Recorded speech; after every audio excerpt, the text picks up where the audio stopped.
بدأت أشتغل في شركة محترمة بعد ما تخرجت، والحياة بدأت تبتسم لي بعد مشوار طويل من السهر والمذاكرة. الحياة جميلة، كل الناس باركوا لي، أصحاب وأهل وجيران وحتى معارف. حسيت إني سويت إنجاز في حياتي، وكان لازم أجهز نفسي عشان أول يوم عمل. ضبطت المنبه واسترخيت فوق السرير وأنا أفكر كيف بيكون أول يوم دوام. صحيت على صوت مزعج، كان صوت رنة تلفوني، لازم أغيرها. صحيت على الساعة 8، متأخرة ساعة كاملة عن العمل. قمت بسرعة أجري، لبست ملابسي على غير عادتي، دائما أجلس ساعة ونص أختار. غسلت أسناني وخرجت من البيت وأنا في قمة الارتباك. ركبت سيارتي وسقت بأسرع سرعة لمكان العمل. وصلت والمدير كان مكشر والغضب باين على وجهه. اعتذرت منه، قال لي امشي ورايا أوريكي مكتبك. مشيت وراه وأنا راقب المكاتب كيف مرتبة وأنيقة، الناس مرة هاي كلاس.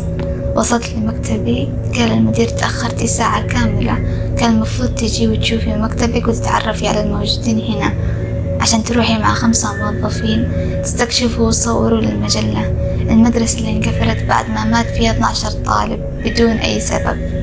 تأخرتي قوي، الموظفين سبقوكي. طبعا أنا طاح قلبي لما قال إن المدرسة فيها أحد مات، بس لازم أكون قد العمل، مش كفاية تأخرت. استجمعت نفسي وقلت تمام، الآن بروح لعندهم. بس هات لي موقع المدرسة. ركبت سيارتي وجهزت الكاميرا حقي وانطلقت للموقع. وصلت وما في مخلوق حولي. مدرسة كبيرة عريضة، كان مخيف شوية، بس اللي كان مصبرني وإن أنا كنت في الصباح في ضوء حولي. فتحت البوابة ودخلت، وجلست أنادي للموظفين اللي قال عليهم المدير، بس ما في أحد يرد. مرة مترددة أدخل. أنا عادني في الملعب الخارجي للمدرسة، والسكوت القاتل ده بدأ يخوفني. أحاول ألف حول مبنى المدرسة، يمكن أشوف أحد من الموظفين، لكن سمعت صوت أحد من داخل المبنى، صوت أحد يتكلم. أخيرا لقيتهم. ارتحت وتشجعت وفتحت باب المبنى ودخلت، وما زلت أسمع صوت الكلام، مش فاهم إيش يقول أبدا. بدأت أنادي عليهم. سمعت صوت ضربة قوية، بعدها صوت أنين. توقف صوت الكلام ورجع السكوت مرة ثانية. خفت قوي وقررت أخرج من المبنى. وأنا في طريقي لباب الخروج تقلب وجهي بقوة، ورجعت خطوة ورا ولساني اتعقد، ما عرفت حتى أصيح. بدأ أحد يدق الباب بقوة وكأنه يجي يكسر الباب، وأنا واقفة في مكاني مش قادرة أتحرك. بدأت أسمع صوت بكاء ونواح من وراء الباب، ويعلى صوت دق الباب يعلى صوت البكاء. رجعت لورا خطوة بخطوة، وأنا كل يقين إنه أيا كان اللي وراء الباب هيقدر يكسر الباب ويدخل. لكن فجأة بطل يدق الباب وسكت صوت البكاء.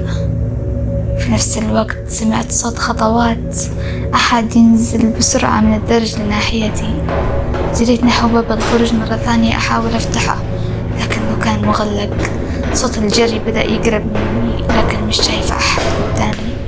غمضت عيني وتشهدت وأحاول أنسى وأقول هذا مش حقيقي، لكن كان في صوت حاجة تنسحب أمامي، ما قدرت أتغاضى عنها. فتحت عيني، لقيت 5 جثث تنسحب من رجلها لعندي، وجوه الجثث محطمة تماما. أحاول أفتح الباب لكن ما قدرت.